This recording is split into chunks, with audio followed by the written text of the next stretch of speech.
Hello, welcome, and thank you for being part of WorkSafe's webinar on workplace safety in Victoria, our challenges and priorities. My name is Kelly Harris, and I'll be your host for this session. Today, I'm joined by WorkSafe Victoria's CEO, Joe Calafiore. Welcome, Joe. Good morning, Kelly. And Sam Jenkin, WorkSafe's Executive Director of Health and Safety. Hi, Sam. Hi, Kelly. Thanks, everyone, for being here. Yes, thank you all for joining us today. Today we're exploring the following key topics: WorkSafe's current occupational health and safety challenges and priorities for reducing workplace harm and ensuring a safe and sustainable scheme. Then we'll open it up to you, the audience, for questions received via the chat box on the right-hand side of your screen. Feel free to enter your questions at any time from now so that they're ready for when we get to that part of the session. But let's get straight into it. Joe, you've now been at the helm of WorkSafe as CEO for 12 months. In your mind, what are the three key occupational health and safety challenges facing WorkSafe Victoria right now? Yeah, thanks, Kelly, and thanks everyone for tuning in this morning. Thinking about the three key challenges, Kelly, they're really fatalities, injuries, and return to work. So if I reflect on the state of Victoria at the moment, wonderful place to work, wonderful place to live. But in the last financial year, 50 people lost their lives at work. And absolutely unequivocally, no one should ever get killed at work. 0 is the only acceptable number. So we'll never accept any fatalities at work. So that is absolutely always the number one priority, is to put downward pressure on fatalities. Turning to injuries, it may surprise some people that 10 years ago, it was roughly 25,000 people a year got injured at work. And thinking of last financial year, that's gone up to 35,000 people, both physically and mentally injured. And you sort of, when you step back and reflect on that number, that is far, far too many people getting injured in a modern, first world place such as Victoria and Australia. So that is also an enormous challenge. And we'll speak about perhaps some of those industries. I'm sure Sam might touch on that later. And then the third one, Kelly, is if we can't prevent or can't do a better job at preventing people getting injured, we're really turning our attention to how do we do a better job collectively about returning people back to work. We know from all of the evidence and all of the studies that returning to good work is really good for your health. And we've also seen a slight deterioration in that in Victoria in recent years. So I know that they're pretty big picture topics, but fatalities, injuries, and then the return to work challenge would probably be my top three descriptors of our key challenges. Thanks, Joe. There's clearly a lot to consider within each of those challenges. Sam, if I can turn to you now, you've recently been appointed WorkSafe's Executive Director of Health and Safety. What insights can you give us around some of those challenges that Joe's just touched on? Yeah, thanks so much, Kelly. Joe mentioned the number of workplace fatalities that occurred in the last financial year, 50, and that is far too many. I think one of the big challenges we have here is that those fatalities are occurring in the same industries that we've seen traditionally, in construction, in agriculture, in our emergency services, as well as in transport and manufacturing. What's probably even more tragic is that the fatal incidents that are occurring continue to occur in very similar ways to they have for decades, if not 150 years of the Industrial Revolution. Incidents involving vehicles and machinery, falls from heights, and occupational disease continue to be prevalent. Also, the cohort involved in these incidents is overwhelmingly male. 86% of our workplace fatalities last year were men, and most of those, or a large majority at least, in those circumstances, those men were working alone. Now, we deal a lot with numbers here at WorkSafe, but it's important to remember for everyone on the call today that behind each one of those fatalities, there was a family, colleagues, and communities whose lives will be forever changed as a result of a tragic incident at work. Someone went to work and never came home, or alternatively, someone was exposed to something at work and died after an extensive period of illness. When we turn to injuries, again, there's a significant number of those workplace injuries, and Joe's talked about 35,000 people being injured significantly enough to make a workers' compensation claim here in Victoria. 77% of those came from just 5 industries, from healthcare, from construction, manufacturing, the public sector, and education. Now, these 5 sectors are very important sectors within the Victorian economy. They fuel the Victorian economy with jobs providing critical infrastructure and critical services. But we're just seeing far too many of our people being injured at work. We've also seen a continued growth in mental injuries over the last year. It's a topic that many people on the call, if they've been following the trends over recent years, we've seen a continued increase in the prevalence of workplace mental injury within our workers' compensation scheme and throughout Victoria. Mental injuries now make up 18% of all injury claims in Victoria, and that's up from 16% the year before. Also critically on the mental injury front, we're seeing a rise in the incidence of secondary mental injury in circumstances where workers are developing a mental injury while recovering from a physical injury.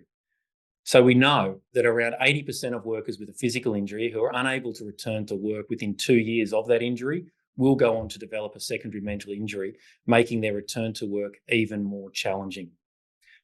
If I turn to the physical injury cohort, what we see that over the last year, 35% of all physical injuries were as a result of hazardous manual handling. Manual handling is still the leading cause of physical injury in Victoria, and that needs to change. Manual handling incidents and injuries occur in a variety of different ways across our sectors, which means that there is never a one-size-fits-all when dealing with manual handling. How manual handling incidents occur in the healthcare sector, where often you're lifting patients who are sentient beings that have their own thoughts compared to moving a box in a warehouse. They're very different circumstances and need to be addressed in such a way. What we do know, though, whether it's a mental injury or a physical injury, is they're all 100% preventable with the right OHS systems in place. So as the workplace health and safety regulator here in Victoria, it is incredibly frustrating to see these numbers continue to grow. And it indicates to me that there's a lot more that we need to do as a regulator, working with the community through events such as Health and Safety Month, to get the message out there that safe work is good work and that we all need to play our part in reducing workplace incidents and illness in Victoria. Thanks for that, Sam. Joe, if I can return back to you now, we're getting a really vivid picture of some of the challenges WorkSafe Victoria is facing, but can you also share some of the positive developments of the past 12 months? Yeah, I'd love to, Kelly. And if you could allow me 3. The first one, we just had our record year for prosecutions. So WorkSafe Victoria successfully prosecuted 178 cases in the last financial year. So we're a really active and strong regulator, and we're really proud of that fact. Sam and his fabulous team all across the state do a lot of work in the educative space, guidance material about helping people understand their obligations. But similarly, where there are breaches of the law and where we've got the evidence, we will take action, and we make absolutely no apologies about that. So I'm really proud of that prosecution record, and we're looking to build on that.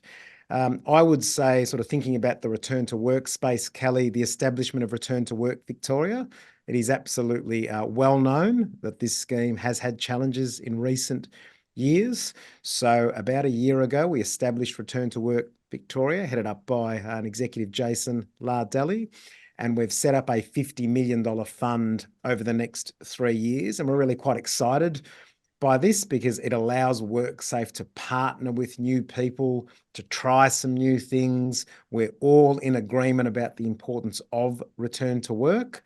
So we've actually got 2 pilots in the marketplace now, one for a worker support hotline, probably aimed at people that don't work for large companies that have the sort of employee assistance programs, and one to assist small and medium employers as to how they can create more psychologically safe workplaces. So we're quite excited about those 2 initiatives. And just very briefly, lastly, I'm really quite heartened and optimistic by the talent that we're able to attract as an organisation. Now, whether that's internally, whether a secondment appears, or externally, what I'm seeing is really clever people with fabulous experience across all sorts of industries putting their hand up to come work for WorkSafe. So that gives me great optimism going forward, because the challenges that we've touched on earlier, as you can tell, are quite serious challenges. They're great highlights, and thanks so much for sharing those with us, Joe. Sam, I'll ask you the same question. In your mind, what have been some of the highlights for you over the past year? Yeah, thanks so much, Kelly. Heaps of highlights on a personal level. Being given the privilege and honour to lead WorkSafe's Health and Safety Division is probably my number one highlight for the year. But as the regulator in the Victoria, I suppose I'll just focus on two if I can. The first is probably the introduction of the national ban on engineered stone, which came into effect here in Victoria with a hard ban on the 1st of July. As far as policy processes go and regulatory processes go, that was one of the quicker national processes, really kicked off in early 2023. And by December last year, ministers around the country had agreed to implement a ban, and which has now been supported by the Commonwealth's intention to introduce a customs ban from the 1st of January next year. Why was this so important? Well, we know that engineered stone panels, bench tops, and slabs have resulted in a raft of cases within Victoria and across Australia of accelerated silicosis. Now, silicosis is a debilitating, potentially fatal disease that has impacted more than 700 Victorian workers in the last 6 years, and tragically, 19 of those have lost their lives. Victoria's got a strong record of working in the space of engineered stone, dry cutting ban early, our silica action plan. We really were the first state to take action. And similarly, in relation to the ban that came into effect on the 1st of July, we probably went a little bit further than other states, knowing our regulated industry, that we were able to move to a hard ban quicker than other states who are in the midst of a transitional period at this point. Since the ban came into effect, we've had a strong regulatory presence working up the value chain, engaging with 144 inspections of our known traditionally regulated and previously licensed cohort, where we've issued 47 improvement notices and seized 80 odd samples for testing. And we've also commenced a number of investigations in relation to potential breaches. That's on the physical side of regulation. On the mental side, I think one of the highlights for us has been WorkSafe becoming a foundation partner of the new National Centre for Mental Health and Wellbeing. Now, we know, and I mentioned earlier, that the prevalence of mental injury in Victoria continues to increase, and we know that the government's made a commitment to introduce occupational health and safety psychological health regulations. WorkSafe's invested significantly over the last 6 years or so through our WorkWell program on industry-based and job-based interventions to improve workplace mental health. We've continued that in that vein with our announcement of a $4.5 million investment in the new centre. And what's really good about the new centre, being led by Monash University, is it will bring together regulators like WorkSafe from across the country, but also industry, unions, research academics, insurers, service providers, and other key stakeholders to develop new and innovative real-world solutions to support the increase in mentally healthy workplaces. So given what we've seen in the workers' compensation system, given what we know is coming down the line with psychological health regulations, this is another step for WorkSafe to support the creation of mentally healthy workplaces, not only in Victoria, but across Australia. Thanks, Kelly. Thanks, Sam. Two fantastic highlights that will save lives and further our efforts to prevent psychological harm to Victorian workers. Joe, given the challenges discussed today, could you share some of WorkSafe Victoria's priorities for the year ahead and beyond? Yeah, we're crystal clear on our priorities, Kelly. We want to see a decrease in workplace fatalities. As I touched on at the start of the podcast today, the only ever number that we'll ever accept is 0. Sam and I have I consider it a great privilege and a great honour in these roles where we get to meet with families every week or two, families that have suffered a fatality, that have had a life-changing injury, and we always walk away from those meetings really humbled and really determined to just throw absolutely everything we can to push down the level of trauma in Victoria. We want to see a decrease in workplace injuries, and I've only ever come across furious agreement from the community. I think every single one of us gets up in the morning wanting to go to work and then wanting to be home, as I do tonight, with my wife and the kids. We want to see an improvement in return to work. So that's very much what our priorities are. And one of the messages I think that's really come through loud and clear, Callie, as we've built our corporate strategy this year, which will be announced at the end of this year, is there is nothing that we can do on our own as an organisation. So we rely on workers, businesses, representative bodies, the legal community, the health community, in order to achieve any form of systemic change. It's going to have to be better together. That doesn't mean we're always going to agree. We're a regulator in the state. We want to be open, transparent, and we make decisions in accordance with the law. So they are absolutely our clear priorities, and Sam and I and the entire organisation at WorkSafe are really committed to doing what we can to, I suppose, improve those outcomes for Victorians. Thanks for that, Joe. Sam, back to you now for our final question before we go to our audience to hear theirs. So get your question in if you haven't already popped it in the chat. We've heard that WorkSafe can achieve safer work. They can't achieve safer workplaces in isolation. Everyone has a role. Can you leave us with some of the practical things employers and workers on the call here today can do to play their part in keeping their workplaces safe? Absolutely, Kelly. And I can't reiterate enough that we do need buy-in from every industry, every employer, every workplace if we're going to hit the targets that we need to and that the community expects us to hit over the coming years, because ultimately that 35,000 number of injured Victorians is just far too high. It impacts our economy and it impacts lives every day of the week. So there is a role for everyone to play. Now, it's remiss of me as the regulator to not remind everyone that the majority of duties within the OHS framework, the legislation, the regulations do rest on employers, but everyone has a role to play, employers and workers alike, in ensuring the safety of workplaces. To employers, both large and small, we ask you that you get actively involved in understanding your workplace, understanding the hazards and risks that exist in your workplace. And if you have had injuries in the workplace, understanding the workplace injury profile and the individuals that make that up, because that will help you understand how to get better. Find out where and why hazards exist or where injuries are occurring in your workplace. If you're big enough, get to know your health and safety representative or your health, safety and wellbeing teams, because they have a wealth of information and experience to know what's happening on the ground for your workers. If you are an employer and you don't have a health and safety rep, throughout your regular consultations that you're required to have with your employees about health and safety, ask why you don't have a health and safety rep and whether there are gains to be made by having some more formalised health and safety consultation mechanisms. And finally, be sure to regularly review, communicate and update safety policies and processes to your staff, which will flow out of good, strong engagement processes. To the workers out there on the call, really encourage you to speak up if you feel unsafe at work. That's the way hazards and risks are identified, and it's only through that process that they can be responded to by employers. Again, if you're a worker or you're an employer and you regularly work alone, be sure to ask for support about working alone and be sure to have processes in place where people know where you are and the type of work you're doing, so that if you don't come back on time, help can be provided as quickly as possible.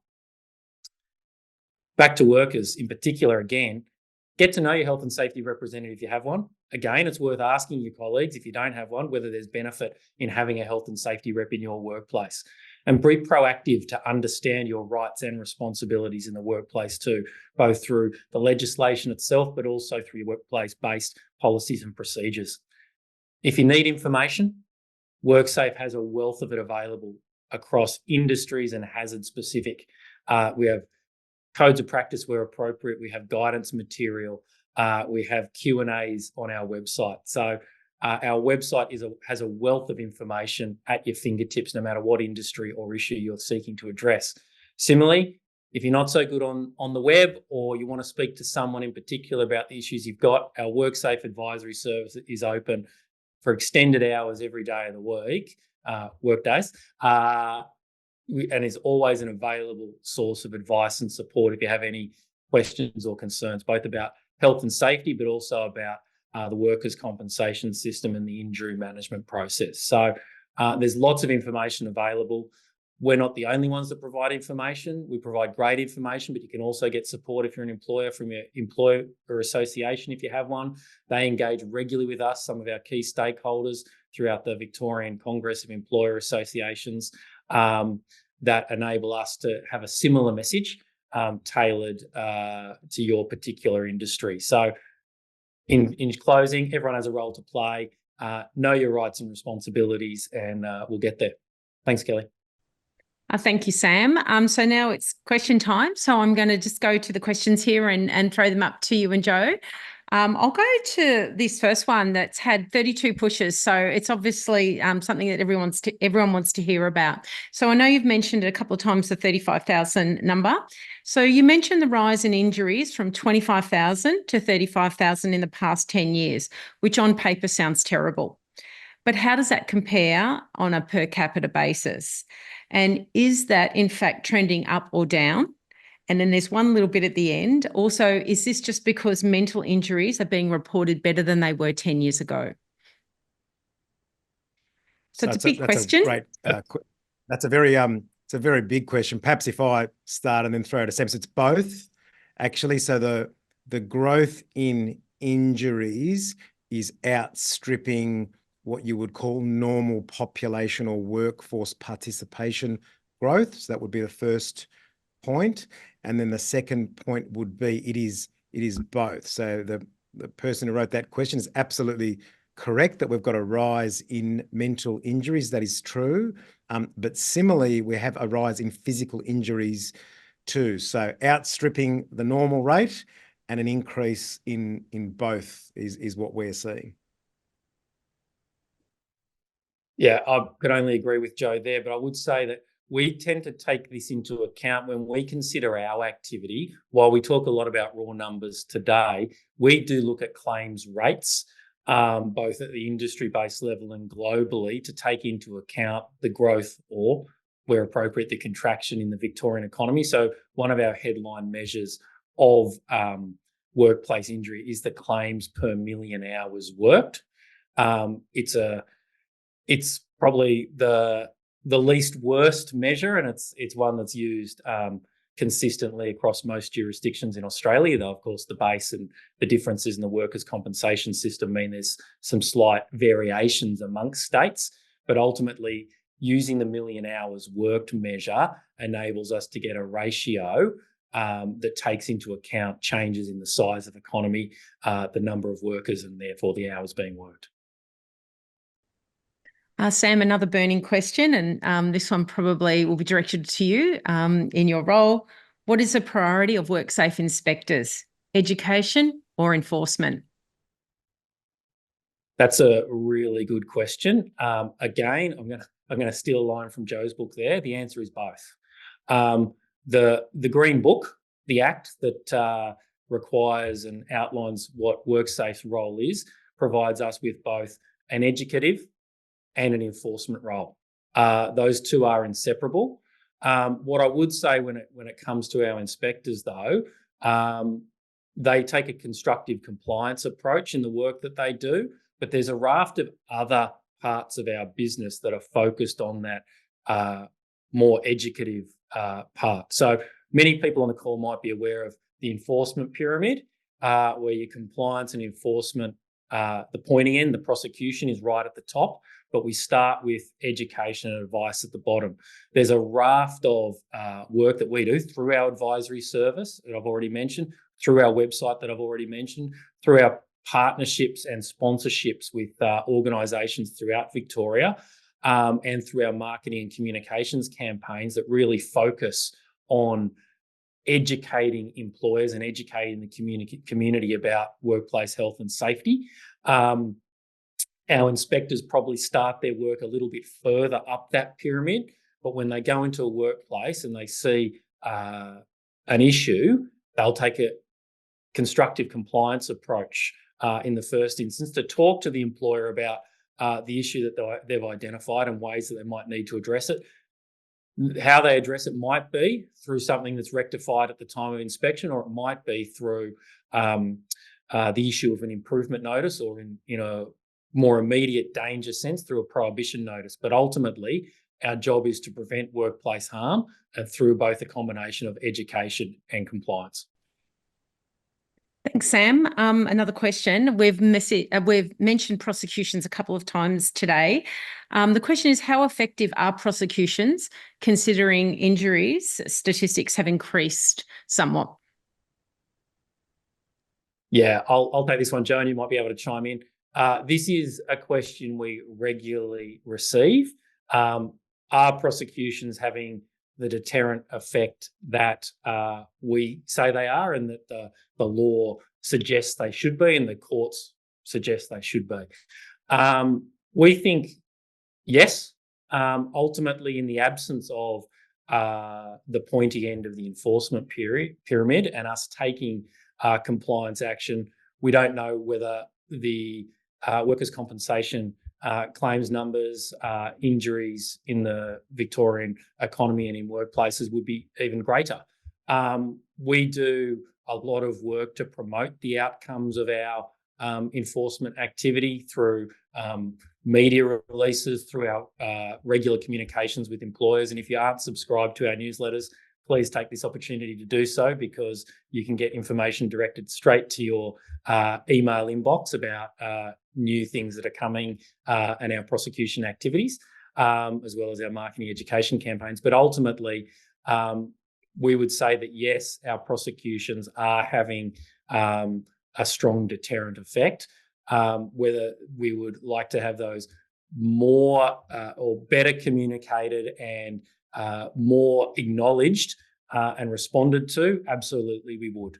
But as the Green Book says, we have a compliance enforcement approach, and we are going to continue to undertake action where we see breaches of the legislation. Thank you, Sam. Sorry, Joe, did you want to add anything to that? Kelly? No, I think Sam's spot on, to be honest, so I'll leave that as is. Thank you. With emerging risks in high-risk sectors like construction and healthcare, what key strategies is WorkSafe Victoria prioritising to improve safety standards? So that's one part to the question. And the second part is, have recent regulatory changes impacted safety management, and what new approaches are being developed to boost worker engagement? Okay, interested to understand the recent regulatory changes and which regulatory changes that are being talked about there. I think the most recent regulatory changes that we've had in Victoria really focus on expanding the incident notification system so that we can get more information about serious near misses where there hasn't necessarily been a significant injury. That will help us have a better understanding about incidents that are occurring in Victorian workplaces and take an appropriate educative and regulatory response. So, for example, forklift tips over or which doesn't involve an injury that will then need to be reported. So there's that. I'm not quite sure whether there are other regulatory changes that people are talking about beyond the engineered stone ban. But happy to take another follow-up question on that if people want to be more specific. And I've forgotten what the first half of that question was, Kelly. Yep, I'll repeat that for you, Sam. So with emerging risks in high-risk sectors like construction and healthcare, what key strategies is WorkSafe Victoria prioritising to improve safety standards? Sure. Again, it'd be interesting to understand what the questioner considers or is thinking about when they talk about emerging risks. I think one of the things that I would be really keen to stress, and Joe's talked about, the work that we need to do to improve safety outcomes, reduce fatalities, improve, reduce claims. We need to consider how we best set ourselves up for success. the way that, and I talked about a little bit, the way that manual handling incidents manifest in the healthcare industry is very different to how they manifest in construction and how they manifest in manufacturing. So we need to consider how we take a particular hazard-based approach and address those in a particular industry bases that we have. So that's something we're really considering as we go into 2025 and our new strategies, how we take how we improve our kind of industry focus where there are particular issues that need to be addressed, and how we can address hazards as they manifest differently across different industries. So that will be a focus for me and the team over the next 12 months to make sure that we have the best chance of responding to the issues that exist in the economy. Thank you, Sam. Joe, is there anything to add there from you? No. Once again, we'll go to the next. Yeah. Okay. So when are the psychological health regulations going to be finalised and published? Maybe if I super good take question. That one, you want to take that one, Joe? I was just going to say, it's not trying to be evasive. It's a matter for government. So as Sam has indicated, we're well prepared. So the timing of that is a matter for the government, but separate to the timing of that as it exists today, employers have an obligation to create a safe workplace. Safety meaning obviously physical and mental safety, but the timing themselves is a matter for the government. I'll just add to that, Joe, a little bit because it's one of my favourite lines that I like to speak to the community about. Acts are made by the Parliament and regulations are made by the Minister of the day. So as a health and safety regulator, we will regulate to the law of the day. Joe's already identified that the Act does require employers to protect, so far as reasonably practical, workers and others in the workplace in relation to health, and that includes psychological health. Now, we have invested a significant amount of money and resource over 6 years into our WorkWell program that has had a range of partnerships and networks developed and a range of guidance material that is structured specifically at a industry-based level or at a size of business operation level, small business, large business, to assist employers to understand psychological health in their workplaces and tools to support them to introduce ways to ensure psychologically healthy workplaces. The fact is, the draft psychological health regulations have been out in the public domain for a number of years now. There's nothing that's preventing employers from taking the steps with the guidance that we already have available to improve psychological health in the workplaces. The regulations, whatever their final form is and whenever they're released by the government, will only provide more structure and meat on the bones around employers' existing obligations in relation to psychological healthy workplaces. That's all I can say. Thank you, Sam. This one is about support for businesses. So are there standards that employers can refer to self-assess their business that is relevant to the context of that particular industry? Standards for factories, construction, office work, healthcare. What supports are there? Okay, I'll take this one first, Joe, and you can chime in. I said earlier there's a wealth of information on our website. That's absolutely true. And if you're talking about standards, we have a range of checklists, for example, that will help employers respond to particular hazards and also employers in particular industries respond to their OHS obligations. We also have a range of compliance codes that can be used on an evidentiary basis in relation to issues of health and safety. So if you want a little bit more prescription, then those compliance codes will assist you in responding and fulfilling your OHS obligations. Ultimately, the OHS Act itself takes a performance-based approach, which means we don't have prescriptive legislation like we did pre-1970s and certainly pre-85 in relation to the Victorian OHS Act. But there is a range of guidance material and a range of both statutory and non-statutory guidance that employers can rely on to help them fulfill their duties.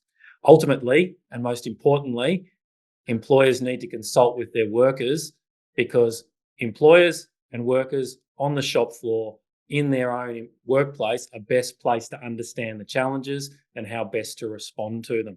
That's the nature of the tripartite consultative model that exists within the OHS legislation.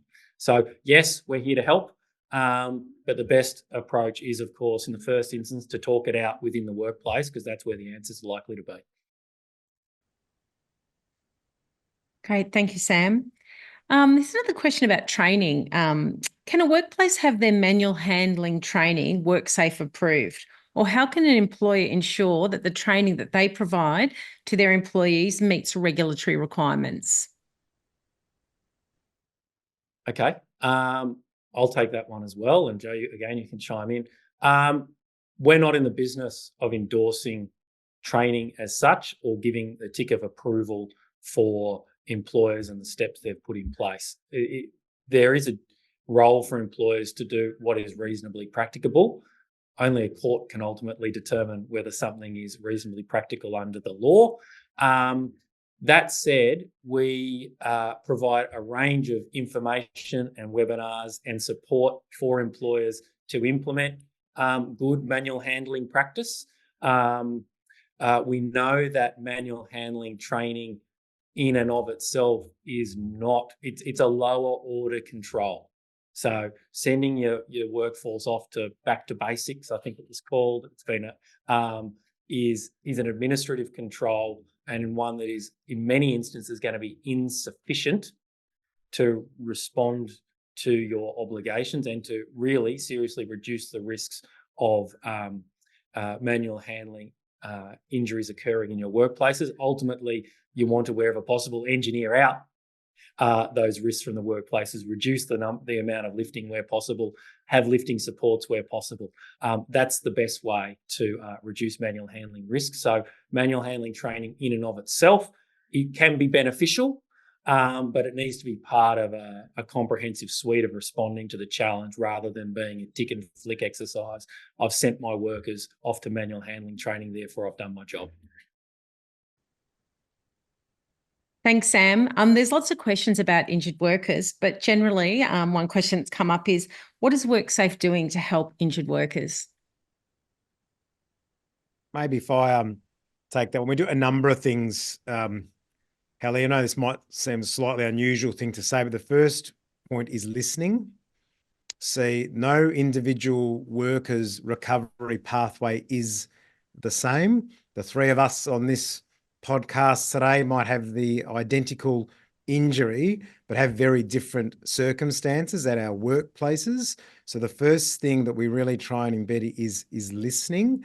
The nature of injuries, rather, as Sam has alluded to, really varies. Actually, so the first one is listening. We're doing a lot of work via WorkSafe Victoria to try and make our processes as simple as possible, because we know through years of research that quite often, for the more minor injuries, this system seems to work okay. Injury happens, support, recovery pathway. So 27,000 of the 35,000 injured individuals returning to work within 6 months last year. But for those that have more complexities and longer duration, there can be significantly more hurdles. So the first one is listening to workers, listening to treating practitioners, and doing what we can to make sure people's rights and responsibilities are clear. And just that Return to Work Victoria fund that I alluded to earlier, that's really externally facing, and that's designed so we can tap into some of the best and brightest people out there nationally and internationally to try and help some new pilot programs. But that's something we're really quite committed to, trying to improve and chip away at over the long term. Thank you, Joe. Sam, looks like going back to you for this one. What is your opinion on the role of management training to help employers reduce injuries?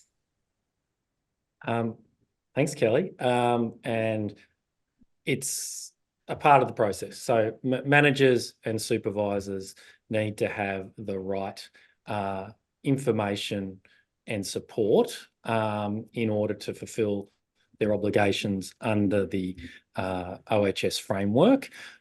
Similarly, those that are expressly involved in resolving health and safety disputes need to have a level of training that ensures, or a level of training and understanding that ensures that they can actively contribute to that process.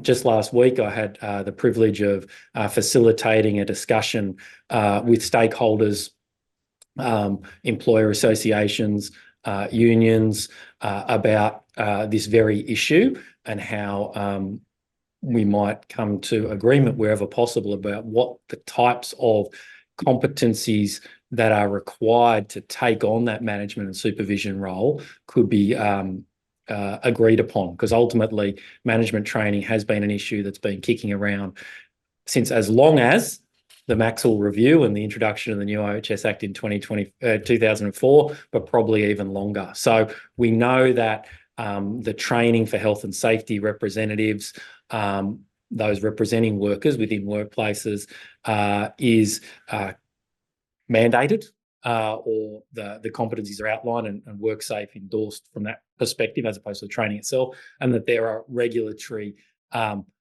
specifications about the type of training and leave and train for HSR training. That's not the case with management training. It's a lot more flexible within the OHS legislation. As a result of that, there is often a misunderstanding or a lack of clarity about what employers should do to ensure their managers and supervisors have the right kind of training. So I'm not trying to obfuscate the question, but ultimately the legislation itself is non-prescriptive in this area, which means that employers have the capacity to understand and come to a decision as to what the appropriate training is themselves. We have some guidance on our website about the types of competencies that should be covered in any training and that management reps should ideally understand so that they can engage in that process. But ultimately, there isn't specific mandatory training and specific requirements within the OHS framework. Thanks, Sam. We've mentioned engineered stone and the ban on engineered stone in today's webinar. Can you tell me how the industry has responded to that ban? Absolutely. Thanks, Kelly. I'll take this one, Joe. Bit of background to this, and I touched on it when I mentioned engineered stone ban earlier. One of the reasons Victoria was able to move so quickly and go with a hard ban on the 1st of July is because of the regulatory steps that the Victorian government had taken earlier through our Silica Action Plan from 2019 onwards, or early 2020 perhaps, through the initial interim ban on dry cutting, through our engineered stone regulations from a couple of years ago in the licensing system that involved that. Because ultimately what we're able to do, when we knew the ban was coming, we knew who our regulated cohort was, which means we were able, much better than our interjurisdictional colleagues, to communicate with the relevant industry, the people involved in the industry, to advise that the ban was coming, to be a bit clearer about the tenor of the ban and ensure that communications were getting to where they needed to get to. The industry had already responded. I mean, this was a significant policy announcement made federally and agreed by ministers early last year, in February 2023, that this was an issue of significant national concern that needed a significant national response. The decision by ministers was finally confirmed in December last year. By that time, core players within the industry, core suppliers, the Bunnings of the world, I think maybe even IKEA, had already indicated that they were going to transition, because the thing we need to know about engineered stone is it is a vanity product, for want of a better expression. There are alternatives. People had a preference for some engineered stone products because of the look and the cost associated with that. It was affordable in the context of seeking a stone look, but ultimately there are alternative products. There's natural stone, there's Laminex, there's timber, and so there's also engineering responses from the industry to reduce silica content. And that was already happening before the ban came into force, and it's continued throughout 2024 since the announcement of the ban and then its rollout. So industry itself responded by introducing new products or alternative products, and I think the consumer market has responded effectively as well. I hope that answers the question.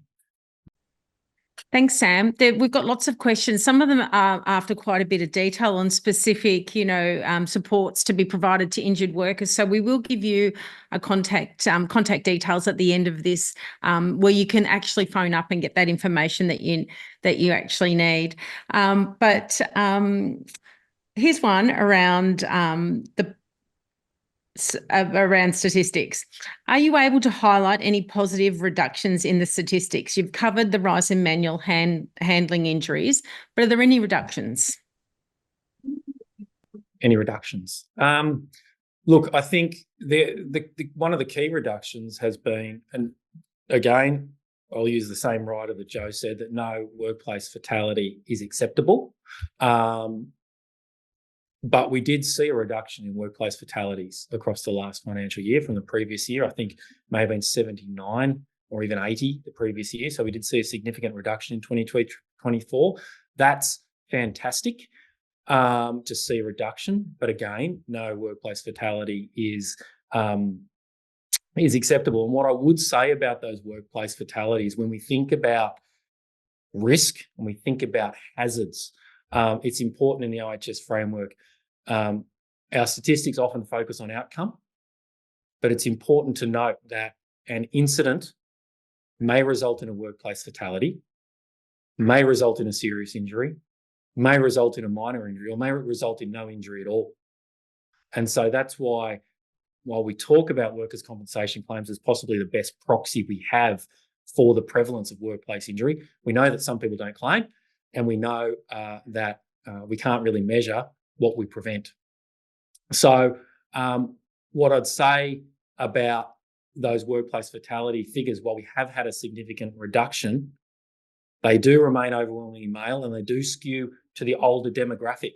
And that's something we really need to consider over the next couple of years, because, as I said, where an incident could result in any 4 of those outcomes, it's probably more likely, if we've got an 86-year-old farmer riding a quad bike that flips, that it's likely to result in a fatality than if it's a 22-year-old farmer who's able to jump clear and whose reflexes are probably a little bit better. So that overlay of our aging workforce and the age of our workers, as it's displaying, particularly in our fatality statistics, is something we really want to work on. So good news, fatalities are going down.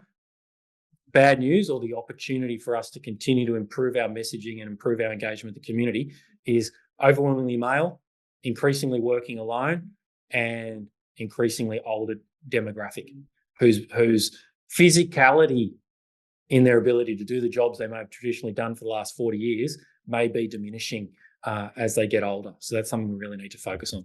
Hope that helps. Joe and Sam, thanks for sharing your insights with us today. They're clearly challenges, but also, Sam, as you just said, so many opportunities to make workplaces safer. And it's great to hear how our audience today can be part of that too. So we hope you found this an interesting and informative session.